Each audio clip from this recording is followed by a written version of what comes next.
दोस्तों, news market 24 channel में आप सभी का स्वागत है। आज की खबरों में हम बात करेंगे खास तौर से पाम ऑयल के बारे में। बड़ी खबर आ रही है पाम ऑयल के आयात से। पाम ऑयल का जो आयात है इसमें जबरदस्त गिरावट दर्ज करी गई है और साथ ही नेपाल से भी पाम को लेकर क्या खबरें आ रही हैं, आज हम इस बारे में विस्तार से जानेंगे। किस तरह से बाजारों में आज के दिन कारोबार देखा जा रहा है, क्या हाल है मार्केट का, आपको एक एक करके सारे पॉइंट्स के बारे में आज हम बताएंगे, इसलिए आप वीडियो को एंड तक जरूर देखिए। और अगर आपने अभी तक मॉर्निंग में होने वाला 9:45 का लाइव सेशन ज्वाइन नहीं किया हुआ है तो उसे आप मेक श्योर कीजिए, ज्वाइन जरूर कर लीजिए। स्क्रीन पर दिए गए नंबर पर कांटेक्ट कर सकते हैं आप, या फिर दिए हुए क्यूआर कोड को स्कैन कर सकते हैं। खबरों में आगे बढ़ते हैं तो अप्रैल सन 2025 में जो पाम ऑयल का आयात दर्ज किया गया वो पिछले महीने से लगभग 24% तक कम था। 24% तक की गिरावट दर्ज करी गई थी इसमें, और 3,22,000 मीट्रिक टन का जो आयात था वो देखा गया। मार्केट में जो आयात हुआ है बाजारों से जबरदस्त गिरावट के साथ कारोबार देखा गया है। और इसकी जो वजह के बारे में अगर बात करते हैं तो वजह यह है कि पाम ऑयल के जो रेट है वो सोया तेल से ज्यादा बने हुए हैं। इसी वजह से जो आयातक हैं वो सोया ऑयल को ज्यादा प्रायोरिटी दे रहे हैं, सोया ऑयल को ज्यादा इंपॉर्टेंस दे रहे हैं।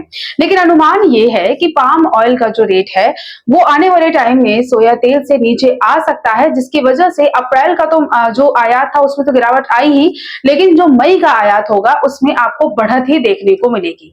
अब हम बात करते हैं कि पाम ऑयल के अलावा जो अन्य तेल हैं उसमें कितना आयात हुआ है, खासतौर से अप्रैल के महीने में कितनी तेजी आई है या फिर कितनी गिरावट देखी गई है। एक एक करके हर एक चीज के बारे में बात करते हैं। तो पाम ऑयल में जैसे कि हमने आपको बताया 24% तक की गिरावट आई है, 3,22,000 मीट्रिक टन का आंकड़ा यहाँ पर देखा गया है। सोया तेल के बारे में अगर बात करते हैं तो 2% तक बढ़कर आयात हुआ है, आंकड़ा है इसका 3,63,000 टन के करीब का।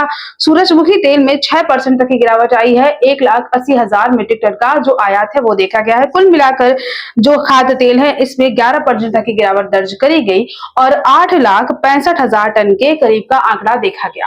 ये तो पाम ऑयल की स्थिति के बारे में हमने आपको बताया है। अब हम बात करते हैं कि जो नेपाल से तेल आ रहा है, जो कि हमेशा से ही एक चिंता का विषय बना रहा है, यहाँ पर क्या खबरें आ रही हैं। तो नेपाल से जैसे कि हम आपको पहले भी बता चुके हैं कि जो खाद्य तेल आता है वो ढंग से प्रोसेस भी किया हुआ नहीं होता है, और ज्यादातर जो खाद्य तेल होता है, आधे से ज्यादा खाद्य तेल साफ्टा यानी south Asian free trade agreement के तहत होता है, यानी टैक्स फ्री होता है। नेपाल से इतना सस्ता खाद्य तेल का आयात होने की वजह से यहाँ के घरेलू जो बाजार होते हैं, जो घरेलू उद्योग होते हैं, उनको बहुत ज्यादा सपोर्ट नहीं मिल पाता है। जब बाहर से कोई चीज सस्ती आएगी तो यहाँ की चीजों को बहुत ज्यादा सपोर्ट देखने को नहीं मिलता है। लेकिन अभी अनुमान है कि अप्रैल के महीने में जो आयात दर्ज किया गया, नेपाल से आने वाले खाद्य तेल का, पाम तेल का आयात जो दर्ज किया गया वो 82,000 टन का दर्ज किया गया। इसको अगर मार्च से कंपेयर करते हैं तो मार्च में आंकड़ा ज्यादा था, आयात में गिरावट आई है। मार्च में आंकड़ा था 1,35,000 टन के करीब का।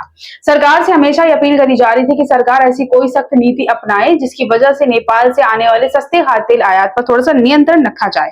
अब हम बात करते हैं कि वर्तमान में मार्केट की क्या स्थिति है। तो बाजारों में जो पाम तेल का रेट है वो आने वाले टाइम में उसमें आपको कीमतों में गिरावट देखने को मिलेगी, पाम तेल कीमतों में गिरावट देखने को मिलेगी, जिसकी वजह से मई के महीने में आयात अच्छा होने की संभावनाएं नजर आ रही हैं। सूरजमुखी का जो तेल है उसमें डिमांड बहुत अच्छी नहीं है, डिमांड बाजारों में कमजोर है। इसका आयात 7 महीने के ऑलरेडी न्यूनतम स्तर पर देखा जा रहा है। और इसके अलावा जो घरेलू उत्पादन है अगर वो अच्छा होता है और अंतरराष्ट्रीय कीमतों के दबाव के चलते खाद्य तेल की कीमतों में बहुत ज्यादा बाजारों में आपको तेजी या मंदी देखने को नहीं मिलेगी, कीमतें बाजारों में स्थिर नजर आ रही हैं। पाम तेल में जो गिरावट देखी गई है वो अकाल्पनिक है, यानी बहुत ज्यादा लंबे टाइम के लिए नहीं है, लॉन्ग टर्म के लिए नहीं है, शॉर्ट टर्म की आपको गिरावट देखने को मिल रही है। जो आयात में गिरावट आई है वो मई में जो कीमतें हैं पाम ऑयल की वो प्रतिस्पर्धी होने की वजह से हिस्सेदारी फिर से बढ़ सकती है। मार्केट में आने वाले टाइम में अगर पाम तेल का रेट घटता है तो बाजारों में मई के महीने में पाम ऑयल का आयात जो है वो बढ़ सकता है। और नेपाल से जिस हिसाब से आयात अभी कम हुआ है, अप्रैल के महीने में जो कम दर्ज किया गया है, उसके चलते घरेलू बाजारों में एक सपोर्ट देखने को मिला है। लेकिन अभी सवाल ये उठता है कि क्या बाजारों में इस सपोर्ट के चलते मार्केट में और तेजी आएगी या नहीं, क्या बाजारों में आपको किस हिसाब के चेंज देखने को मिलेंगे कीमतों में। खास तौर से अगर आपको इस बारे में जानना है तो आपको मिल सकते हैं सीधे हमारी एक्सपर्ट की एडवाइस, आप सीधे स्पेशलिस्ट से जुड़ सकते हैं।